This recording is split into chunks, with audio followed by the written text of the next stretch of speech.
Hola, muy buenas tardes. El ministro de Salud hoy habló sobre una endemia o habló que el COVID-19 se va a convertir en una patología endémica. Entonces expliquemos un poco la diferencia entre una epidemia y una patología endémica. La diferencia es que ya el número de casos en el tiempo primero es mucho más bajo y no tenemos un volumen de casos de manera permanente, sino solamente pequeños brotes en algunos momentos del año, en alguna temporada del año. Entonces hay una gran diferencia, son muy pocos casos y pequeños brotes durante el año y mantienen uno que otro caso. Tenemos muchas patologías endémicas, la influenza, sarampión, muchísimas patologías que a pesar de existir la vacuna, todavía se siguen presentando casos en la comunidad, pero son enfermedades que están controladas, que tenemos muy pocos casos graves. Entonces ya no son una epidemia y mucho menos una pandemia, que es cuando se encuentran en muchos países del mundo con casos activos locales.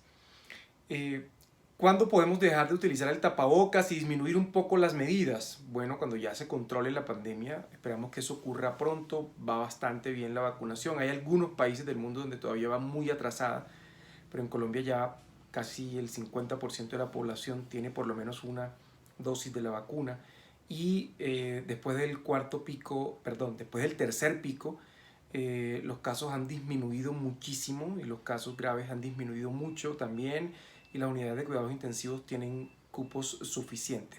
Es muy posible que a principios del próximo año ya se levanten las medidas y se acabe la pandemia, dejando de usar el tapaboca y se convierta en una patología endémica, es decir, que tendremos casos en el mundo.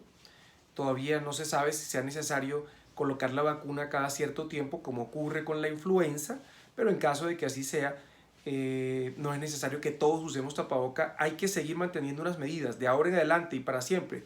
La persona que tenga síntomas respiratorios debe usar tapabocas y en la medida de lo posible debe quedarse en casa y hacer teletrabajo. Creo que eso debemos aprenderlo, es la gran enseñanza de esta pandemia, y así evitaremos picos de otras patologías respiratorias o de enfermedades respiratorias por otros virus, y lo haremos lavándonos las manos, utilizando tapabocas o incluso autoaislándonos cuando tengamos alguna infección respiratoria. Muchísimas gracias.